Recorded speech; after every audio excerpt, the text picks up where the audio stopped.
जय अंबे मित्रों। चैप्टर 8 स्वाध्याय 8.19 एनी पहली प्रक्रिया P4 सॉलिड वत्ता OH minus aqueous gives PS3 phosphine वायु gas plus HPO2 minus aqueous.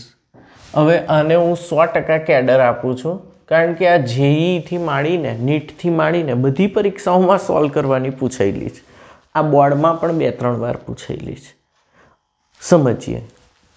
Number 1 પહેલું સ્ટેપ કયું છે? તત્વના પરમાણુઓનો ઓક્સિડેશન આંક લખો।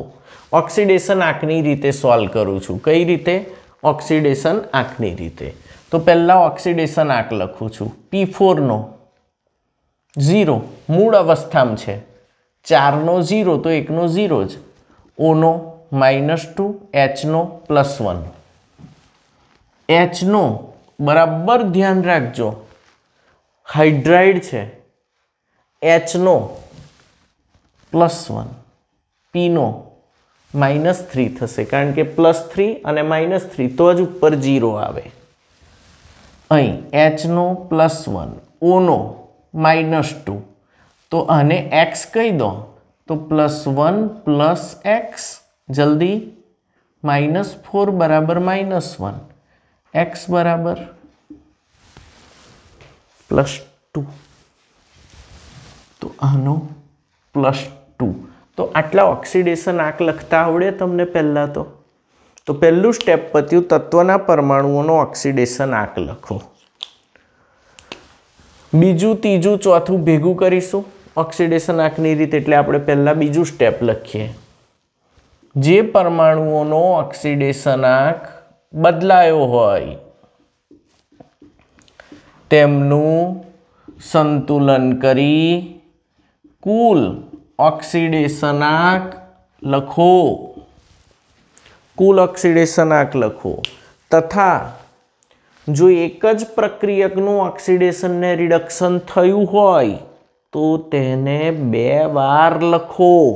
તો અહીં એ આવી ગયું, જો અહીં 0 થી -3 થયો અને અહીં 0 થી +2 થયો, તો આ એક વિસ્મીકરણ રેડોક્સ છે।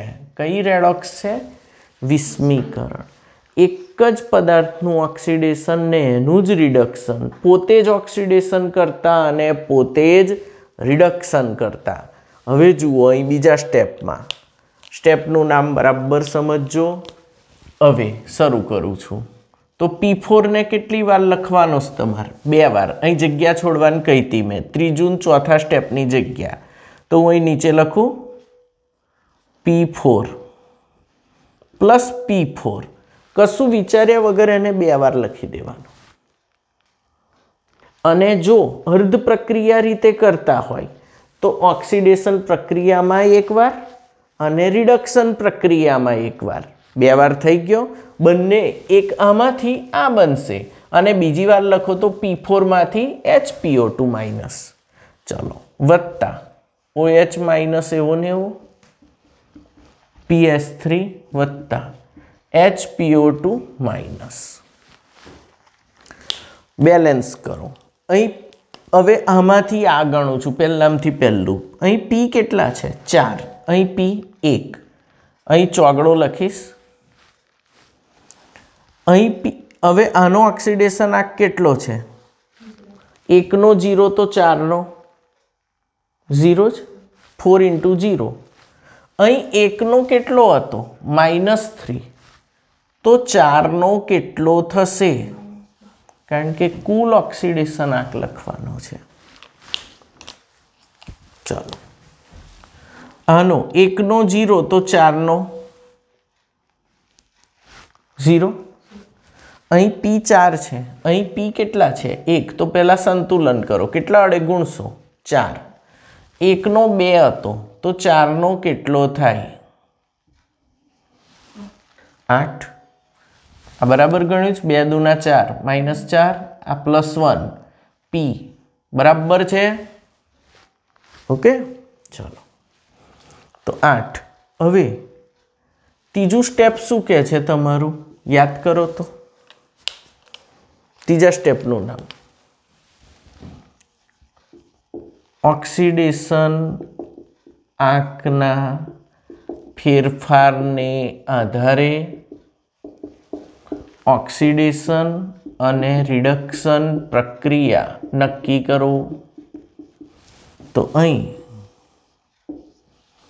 ઓક્સિડેશન આંકમાં 8નો વધારો, ધેરફોર ઓક્સિડેશન અર્ધ પ્રક્રિયા, આ ઉપરની ઓક્સિડેશન અર્ધ થઈ, પેલી અર્ધ પ્રક્રિયા સમીકરણમાં જુદી જુદી લખાઈ। અહીં ઓક્સિડેશન આંકમાં 12નો ઘટાડો, ધેરફોર રિડક્શન અર્ધ પ્રક્રિયા। તો તમે ત્રીજું સ્ટેપ નક્કી કર્યું। ચોથું સ્ટેપ ઓક્સિડેશન આંકના ફેરફારને સંતુલિત કરવા યોગ્ય સહગુણક વડે ગુણો। ઓક્સિડેશન આંકનો જે ફેરફાર થયો એને સંતુલિત કરવા યોગ્ય સહગુણક વડે ગુણો। તો અહીં આ બેનો લસા કેટલો આવે, 12 અને 8નો 24 આવે। તો 8 આને કેટલા વડે ગુણવા પડશે, 3। આને કેટલા વડે ગુણવા પડશે, તો 12 દુના 24 અને 8 3 24 થઈ ગયા। વધારોય 24નો અને ઘટાડોય 24નો ગુણક મૂકી દીધા। હવે જ્યારે ગુણક મૂકો તો તમારે આટલા સ્ટેપ ખબર પડી। હવે તમારું કયું સ્ટેપ આવશે, 5મું। આ ખબર પડી ને બધું, હું કાઢી નાખું છું।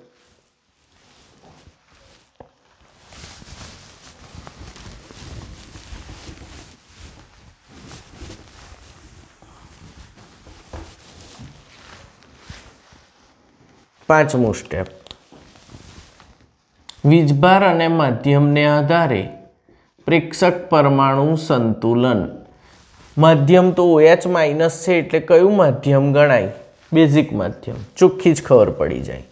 ચલો હવે હું લખું છું, આને કેટલા વડે ગુણવાના છે, 2। તો હું લખીશ 2p4 પ્લસ આને કેટલા વડે ગુણવાના, 3p4 વત્તા OH gives 4 કેટલા વડે ગુણાશે, 2, 8ps3 પ્લસ આ 4 કેટલા વડે ગુણાશે, 12HPO2 માઇનસ। આ સ્ટેપમાં બેઝિક માધ્યમ તમને આપ્યું છે। તો પહેલાં વીજભારની ગણતરી કરો। મેં તમને હંમેશા શીખવાડ્યું કે પહેલાં વીજભાર સંતુલિત કરવાનો, કોના વડે, એસિડિક માધ્યમમાં H+ વડે, બેઝિક માધ્યમમાં OH- વડે, અને ઓક્સિજન પછી સંતુલિત કરવાનો, જે બાજુ જેટલા ખૂટે એટલા H2O ઉમેરી દેવાના। તો અહીં શરૂ કરીએ। આ બાજુ વીજભાર -1 લઈ લઈએ છે, અને આ બાજુ કેટલો છે, -12।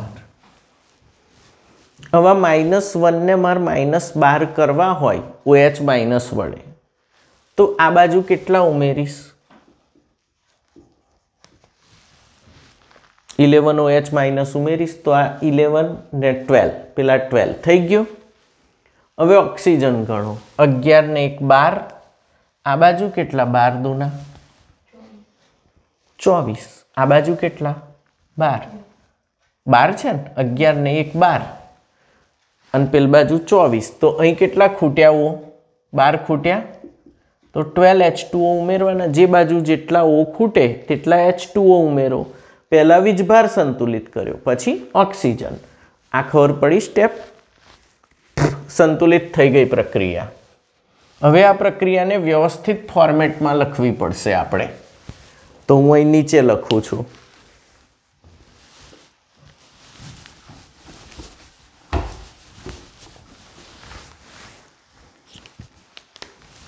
ત્રણ ને 2 5 P4 પ્લસ 11 ને 1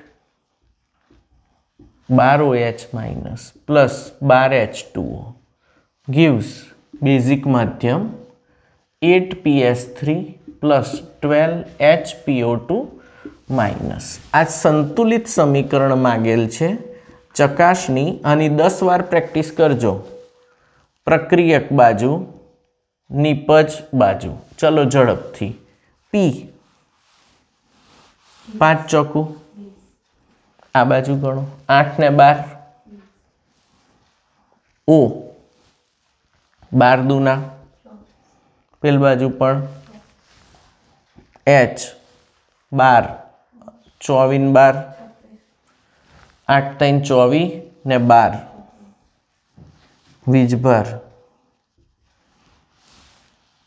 -12, પેલી બાજુ માઇનસ, આનો 0 છે -12, આનો 0, આનો 0 -12. એકદમ સંતુલિત સમીકરણ છે. ફટાક દઈને આન્સર આવી ગયો. તો આ જ પ્રક્રિયાને અર્ધ પ્રક્રિયાની રીતે તમે સોલ્વ કરજો. મેં ઓક્સિડેશન આંખની રીતે સોલ્વ કરાવી. બીજી પ્રક્રિયા જોઈએ.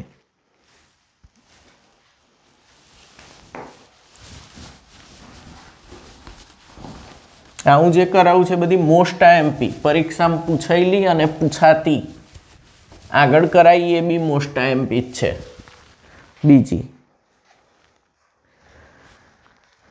સી જે છે એ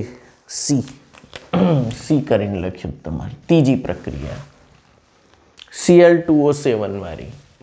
તો એમાં પહેલું સ્ટેપ તત્વના પરમાણુઓનો ઓક્સિડેશન આંક લખો. હવે હું પ્રક્રિયા લખું છું.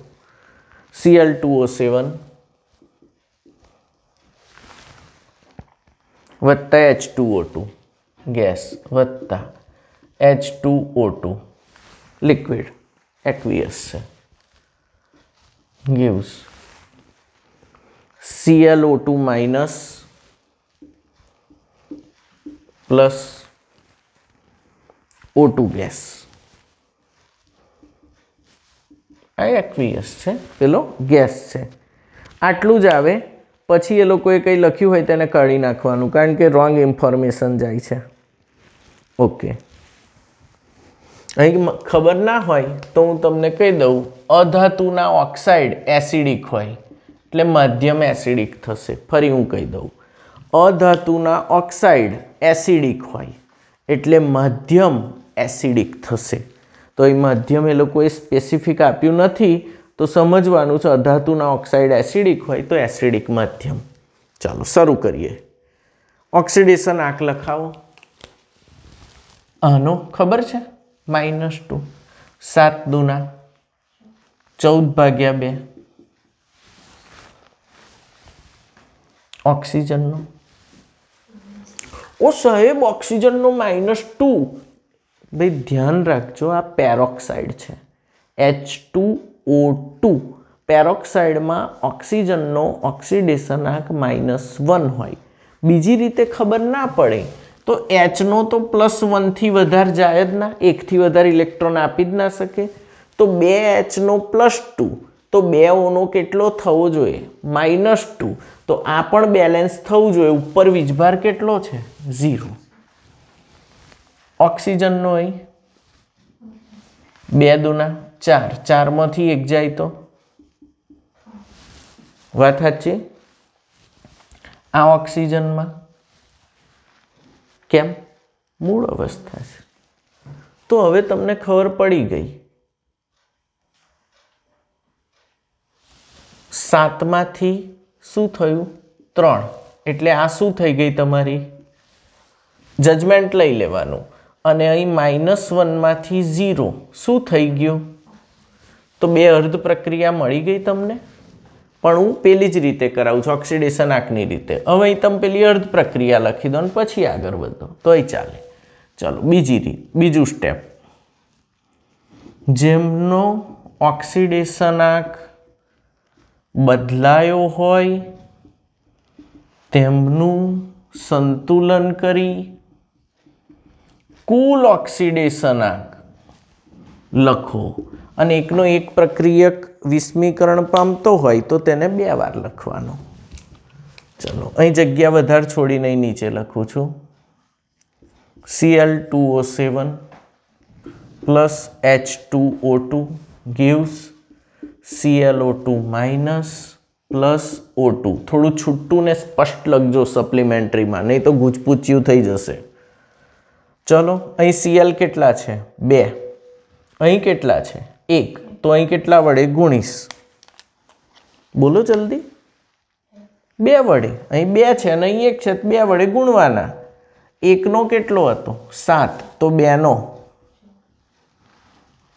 અહીં 1નો કેટલો હતો? તો 2નો. આ તો બદલાતો જ નહીં. આનો લો. અહીં ઓક્સિજન કેટલા છે? 2. અહીં કેટલા છે? કશું કરવાની જરૂર નહીં. અહીં 1નો કેટલો હતો? -1. તો હવે 2નો કેટલો થશે? અહીં બહુ લોકો ભૂલા પડે પાછા. આનું આ જ લખી દે.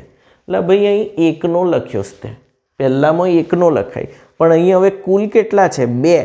તો 2નો -2 થશે. અહીં 2નો કેમ સર? 0 ગુણ્યા 2 0.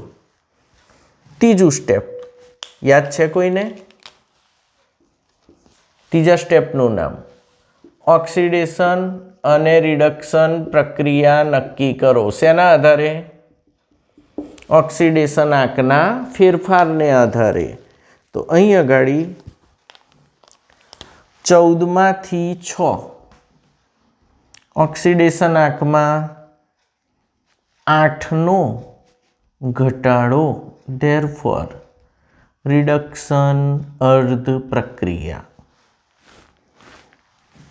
અહીં ઓક્સિડેશન આંકમાં 2નો વધારો, therefore ઓક્સિડેશન અર્ધ પ્રક્રિયા.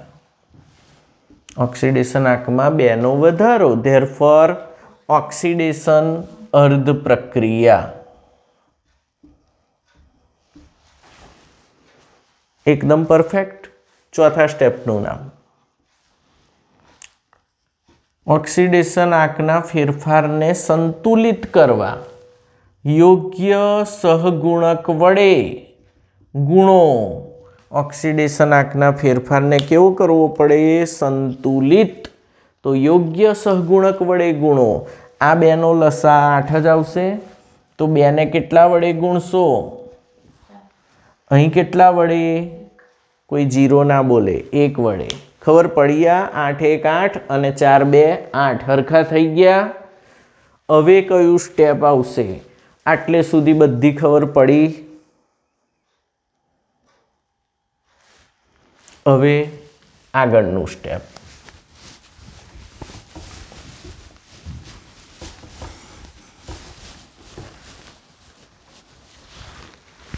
સ્ટેપનું નામ બોલો. વીજભાર અને માધ્યમને આધારે પ્રેક્ષક પરમાણુ સંતુલન. પ્રેક્ષક પરમાણુ એટલે H અને O જનરલી એનું. ચલો લખાવો પહેલા પ્રક્રિયા. આને 1 વડે ગુણવાના છે એટલે લખાશે શું? જલ્દી. પ્લસ કેટલા વડે ગુણવાના? 4. 4H2O2 gives અને 1 વડે પ્લસ અને 4 વડે. કયું માધ્યમ છે? એસિડિક માધ્યમ. મેં કહ્યું અધાતુનો ઓક્સાઇડ હોય એટલે એસિડિક માધ્યમ, અને ધાતુનો ઓક્સાઇડ હોય તો બેઝિક. શરૂ કરો. વીજભાર. પહેલા તો વીજભાર ગણો. 0. આનો 0. આનો -2 આનો તો બેલેન્સ કરવું હોય તો હવે એસિડિક માધ્યમમાં H+ વડે કરવું પડશે તો અહીં કેટલા H+ લેવા પડશે -2 છે તો +2H+ તો જ બેલેન્સ થશે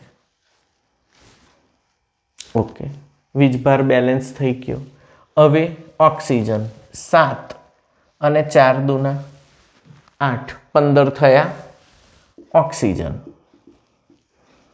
7 + 8 એટલે 15 થયા આ બાજુ 2 દુના 4 અને 4 દુના 8 12 થયા કઈ બાજુ ખૂટ્યા આ બાજુ ખૂટ્યા કેટલા ખૂટ્યા 3 તો વિચાર્યા વગર +3H2O લખી દેવાનું આ મેં જે કંઈ વીજભાર ગણ્યો પહેલાં H+ વડે બેલેન્સ કરે ઓક્સિજન ગણ્યા H2O ઉમેરી દીધા ખૂટ્યા એટલા આટલી સમજ પડી સમીકરણ સંતુલિત થઈ ગયું આ રફ વર્કને હું કાઢી નાખું છું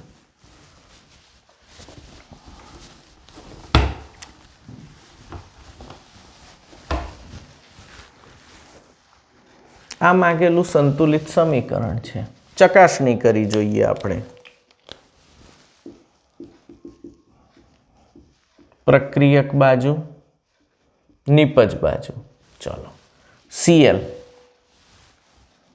2 2 O 7 ને 8 આ બાજુ 4 8 ને 4 12 12 ને 3 H 8 આ બાજુ 3 દુના 6 ને 2 વીજભાર 0 પેલી બાજુ આવી ગઈ તો આ આવવું જ જોઈએ પહેલી જ વારમાં તમારે પણ આવશે આ સંતુલિત સમીકરણ છે આ પણ બહુ જ વાર પૂછાયેલી પ્રક્રિયા છે એટલે કરાઈ કેટલી મિનિટ થઈ જુઓ તો બંધ કર દો